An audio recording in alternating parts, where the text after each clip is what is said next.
Hey, hello everyone. This is Sam Collins, your coding and billing expert for HJ Ross and of course ChiroSecure. Thanks for spending some time with me. Let's clear up some of the controversy, or I won't say controversy, confusion when it comes to coding and billing. In fact, what I'd like to do is try to probably uncomplicate what many try to make complicated, I think, and often to get you to buy what they have or to explain it in a way that only you can be helped by them and so forth. And you know what I'm talking about with some of the people always trying to sell you something, get something from you. Our service is there to help you get paid more by making things simpler. And that's what we're going to talk about today. What's going on and what started, of course, this month, we're in July 1st, is there's an update to the Medicare Advanced Beneficiary Notice, or ABN. Let's go to the slides. Let's take a look at what's going on. Well, this revision occurred July 1st, which means as of now, when a patient comes in the next time and they're on an ABN, make sure they sign a new one, or any person that is going to be on one has to use the new form. It's a brand new form. Now, you'll notice the form is going to be very, very similar, but there are differences, and there's a revision date that you do have to be made aware of to make sure it's compliant. It's nothing to overly fret about because an ABN form is not that complicated. What is an ABN really? We make this, it's an advanced beneficiary notice, or we say ABN, and it's meant for making sure that services that Medicare will be expected to pay for or not pay for, the patient is made aware. In other words, that the patient is made aware before the visit what they're going to have to pay for. Now, for chiropractic, technically, this applies to the manipulation, but it can be more. So the bottom line is it's a way of listing the services that's going to be provided and what is not going to be covered so the patient is fully aware of what their costs are going to be. In other words, I think in many ways, what you want to think of is just keeping it simple. Chiropractic services to Medicare are straightforward. This form is to tell me what services Medicare is going to cover, but then not cover. So chiropractic covers spinal manipulation only for Medicare. So we all have known that since Medicare started in the late 60s, early 70s, they cover only spinal manipulation, which means, of course, these three codes, just the spine ones. That means everything else. And this is how simple it is. You want to explain to a patient what Medicare doesn't cover? They cover spinal manipulation. That's three codes. There are approximately 2,000 CPT codes, which means the other 1,997 codes are not covered. So real simply, if it's not spinal manipulation, it's not covered by Medicare. So the patient is going to be made aware that's not covered. Now, I suggest just at the beginning of care, make sure a patient's aware that your coverage for Medicare is limited to spinal manipulation. And everything else we might do, whether it's exam or therapy or whatever it is going to be out of pocket. There's no other person that's going to pay it unless maybe you have a true secondary. In fact, if you really think of it, what is this? An ABN is the original no surprise form. We all know we made aware last year you have to make sure patients are aware of what their costs are going to be. Well, hasn't chiropractic always done that?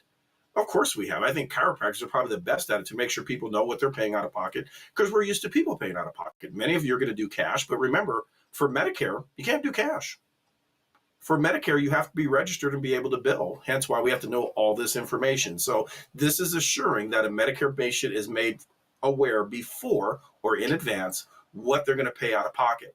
So this new form was updated on July 1st. Now it's been out for a little while. If you're a network member with me, you've gotten a notice from me. They're all online and our digital coding there for you. But the new form, you look at it and go, well, gosh, it's pretty much the same. It really is, except for, I'll go back, this is the old form. Now, if you look at the new form, you'll say, well, that all looks the same. The old form, you'll notice some differences. The biggest difference, frankly, at the very bottom, notice the revision date was 2023. The new revision date, of course, is 2026. The form itself is pretty much similar all at the top. There are some changes at the bottom, so you can't use the old one. The simple truth is, don't make this confusing. If you have a patient on a current ABN, and it's for manipulation, have them sign a new one on their next visit and then continue it just the same way. All this form is to do is to make a patient aware of what is not covered. Let's not overcomplicate it. It's really simple. You're going to put the patient's information and yours at the top and list what is or isn't going to be paid for. So in this case, because you're mostly going to do it for manipulation, you would list spinal manipulation, the reason Medicare is not going to pay for it, and the price. Simple as that. Nothing complicated. It could be handwritten or you can type into the form, whichever way you want it. But it's pretty straightforward. It's just to tell the patient what is not covered. And then the patient has options. The options are, I want the service, but bill Medicare. Even though if it's not covered, it's not going to be paid, but at least that way they get an EOB. Or option 2, which I think many of us prefer. If a patient chooses option 2, it says, I want the services, but do not bill Medicare. So when you have a person on maintenance for manipulation and they go, hey, doc, I'm just going to pick option 2 because I know Medicare is not going to pay. Why are we going to go through the whole hassle? That makes it easier for you. Then in many ways, it is kind of like a cash patient. You don't have to bill Medicare. Now, we can't force a patient to pick one or the other. I would explain it's obviously a lot simpler if they pick option 2 because we're explaining to the patient, Medicare is not going to pay for this. You can have us bill for it. They're not going to pay, which means I'm going to do the work to do the billing. Medicare has to do all that work and then send you a notice to say we're not going to pay, which you already know. So many times they'll go, well, why go through that hassle? That's a lot of bureaucratic, red tape. Let's just pick option 2. Now, if they don't want to pick it, fine, no big deal, bill. It's automatically denied. Or they also have an option 3, and this is an important thing to remember. We're not forcing a patient to get care. It says here, I don't want the services. Well, if they don't want the services, that's fine. That just means, okay, good, I'm not going to come in. I can't continue to pay for my therapy, or excuse me, in this case, the therapy I mean for chiropractic, meaning manipulation. So simply put, this is a way of making a patient aware of when manipulation is not going to be covered, they're responsible. They can choose to get the care or not get the care. And in getting the care, there's 2 ways we go about it. Option 2, I prefer. But if they choose option 1, no big deal. And of course, option 3 just simply means if they pick option 3, so be it. We still have to bill to Medicare. Bottom line is, it's a notice to inform that a service that is normally covered will not be covered. And I think this is where people are confused. A lot of times, offices will use a blanket form at the beginning like this to explain to the Medicare patient all the things that aren't covered. And they'll just list everything. Exams and therapies and so forth, which I think is fine. I think it's reasonable because that way you're giving the patient as much knowledge as possible about what is and isn't covered. But what it's really intended for chiropractic purposes, is to inform them when manipulation is not going to be covered. So it's a service that's normally covered, like spinal manipulation, but it's not going to be covered. And it's not covered. Why? Maintenance, Medicare doesn't pay for that many visits, Medicare doesn't pay for that diagnosis and so forth. So any of those non-covered conditions or diagnosis and or just long-term care. The idea of using it though for beyond that, you can. If you're using it to inform about all excluded services, you can. I'll show you an example, but can you inform the patient at the beginning what Medicare does and doesn't pay for? If you've been to our seminar, if you've been to our network, you know I have a separate form for that. That's hopefully a lot simpler. It just explains Medicare at the beginning, kind of a financial agreement. Medicare only covers spinal manipulation. Any and all other services you may get, such as exams and x-rays and therapies, are out of pocket. That way it makes it clear. There's going to be no misgivings that the patient say, I thought everything was covered. Because you all well know when a Medicare patient comes in, they're new to Medicare, they think, I thought everything was covered. We're going to, whoa, slow down. It's not everything. But it is going to cover the spinal manipulation. Other services you are getting would not be covered. So that's fine to do that. But if it's for maintenance of a CMT, that's something you want to make sure that you do separately. You don't want to have a blanket. You can use a blanket one at the beginning kind of for everything, but it's not going to work for the maintenance care for manipulation because it has to begin when manipulation is maintenance. So be careful. This is the mistake I often see. You list manipulation way, way back and then later try to say, oh, I have a valid ABN. You don't. It has to be on the visit where it's not going to be covered. So unless it's the very first visit, you can't have a blanket one for obviously manipulation. You can if you want to include other services. Now, a lot of people ask, well, do I have to have them sign this every time? For those that are old enough, remember when Medicare patients had to sign that form and every time they came in, they had to sign it? Oh my God, that's been gone really since the late 80s. But nonetheless, you don't have to have them sign it each visit. You have them sign it once, but you want to make sure that it is something that's signed with the understanding it's going to be for a series of visits or an amount of time. For spinal manipulation specifically, though, it's got to be signed on the visit where care begins to be maintenance. So you can't sign one 3 months ago and say, okay, it's maintenance now. If it's maintenance now, you have to do a new form for the manipulation. My suggestion, if you want to make a blanket ABN for everything, I think that's fine. Just understand when it's time for manipulation to be maintenance, that's going to be a brand new one.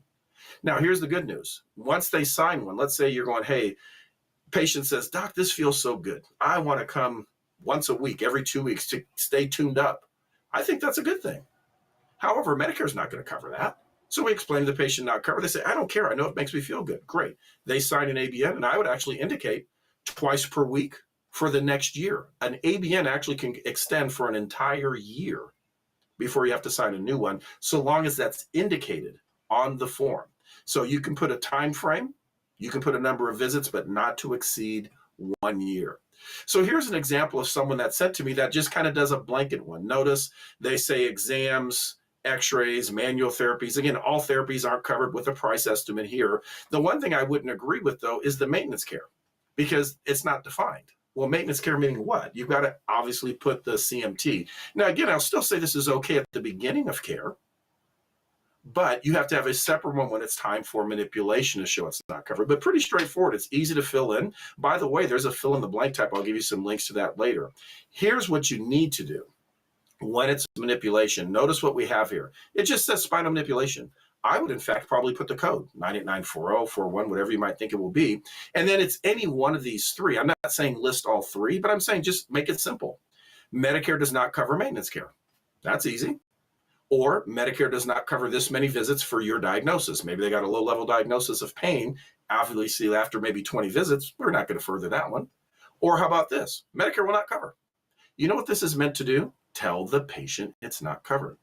Now, once they've done this, this is when you bill with a modifier GA. That informs Medicare this notice is signed and that patient becomes responsible. If you don't have this on file and bill with a GA and Medicare denies your care is not medically necessary and you appeal, and let's say you lose that appeal, you can't be paid for it. You can't go after the patient because you didn't inform them before they would be required to pay. So in other words, you have to really make sure you know the care is medically necessary and that if you feel you have to defend it, you can. That's why I'd say don't be afraid to look at your Medicare diagnosis list to know what is short-term, moderate, and long-term, to know where your visits are fitting.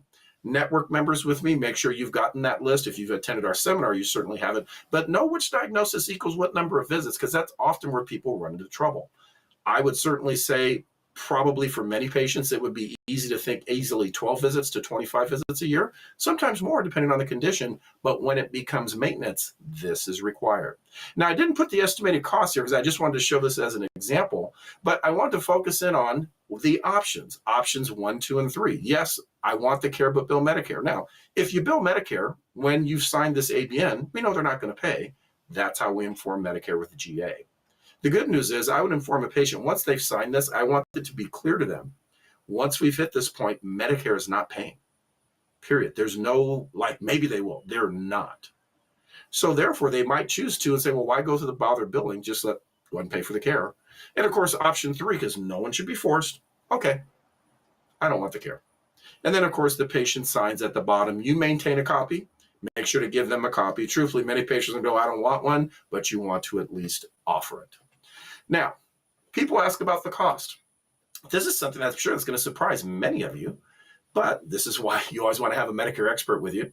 Under the Medicare Claims Processing Manual, specifically Section 50.9, it says this: a beneficiary, meaning the patient, who has been given a properly delivered ABN and agrees to pay may be held liable. Well, of course, that's the whole point of it. But notice the underlying part.